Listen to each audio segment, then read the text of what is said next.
Assalamualaikum warahmatullahi wabarakatuh. Nama saya Arif Rahman Prasetyo.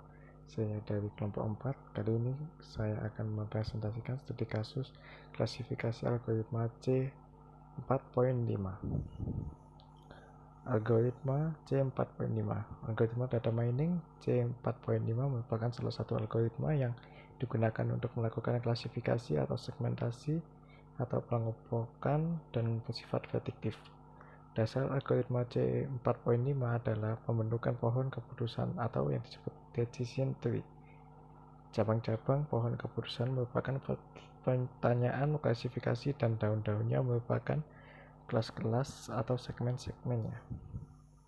Ini adalah contoh dari decision tree. Algoritma C.5 merupakan salah satu algoritma machine learning. Dengan algoritma ini, mesin komputer akan diberikan sekelompok data untuk mempelajari yang disebut learning dataset. Kemudian hasil dari pembelajaran selanjutnya akan digunakan untuk mengolah data-data yang baru yang disebut test dataset. Karena algoritma C4.5 digunakan untuk melakukan klasifikasi, jadi hasil dari pengolahan tes dataset berupa pengelompokan data ke dalam kelas-kelasnya. Studi kasus berikut ini adalah uraian langkah-langkah dalam algoritma C4.5 untuk menyelesaikan kasus. Suatu pertandingan tenis akan dilakukan atau tidak berdasarkan keadaan cuaca, suhu, kelembapan, dan angin. Data yang telah ada pada tabel 1 akan digunakan untuk membentuk pohon keputusan. Pada data tabel 1, atribut-atributnya adalah cuaca, suhu, kelembapan, dan berangin.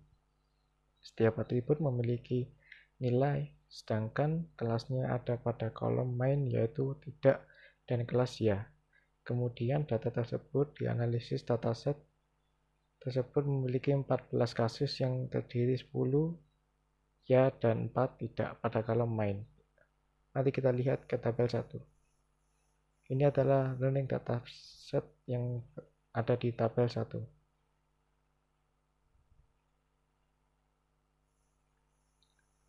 Dan ini perhitungan entropi.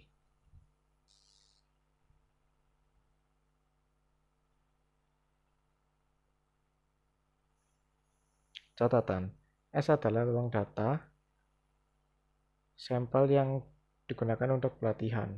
P plus adalah jumlah yang bersolusi positif atau mendukung pada data sampel untuk kriteria tertentu, dan P min adalah jumlah yang bersolusi negatif atau tidak mendukung pada data sampel untuk kriteria tertentu.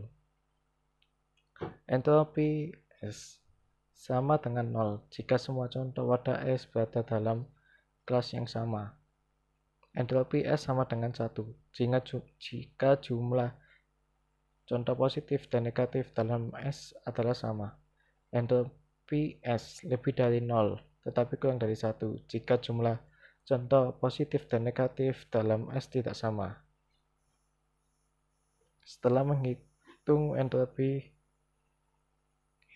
hitung gain.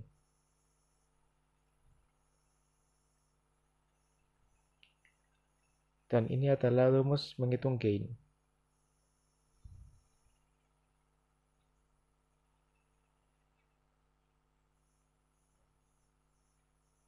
Angka pertama not 1. Hitung pula gain atau suhu, gain kelembapan, dan gain berangin. Hasilnya dapat dilihat pada tabel 3. Karena nilai gain terbesar adalah nilai kelembapan, maka kelembapan menjadi not akar atau root node. Kemudian pada kelembapan normal memiliki 7 kasus dan semuanya memiliki jawaban ya. Sum total dibagi sum ya sama dengan 7 dibagi 7 sama dengan 1. Dengan demikian kelembapan normal menjadi daun atau leaf. Lihat tabel 3 yang selnya berwarna hijau. Dan inilah tabel 3.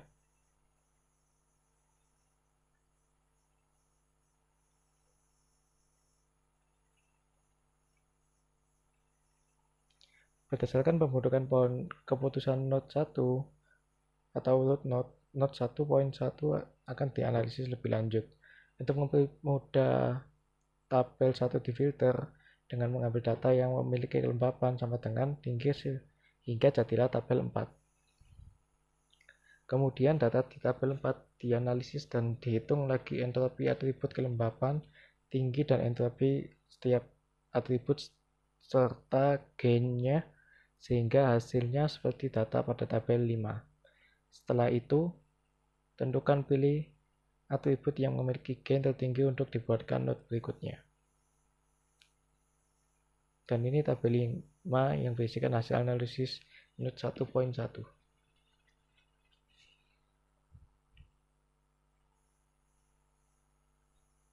Dari tabel 5, gain tertinggi ada pada atribut cuaca, dan nilai yang dijadikan daun atau leaf adalah berawan dan cerah.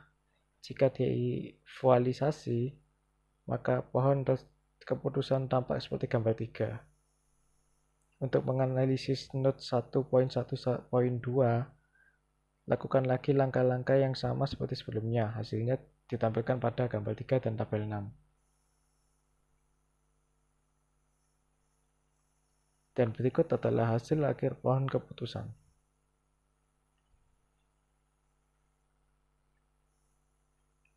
Sekian dari presentasi saya. Mohon maaf kalau ada salah kata.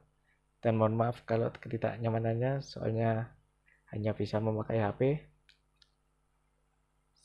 Presentasi saya tutup. Wassalamualaikum warahmatullahi wabarakatuh.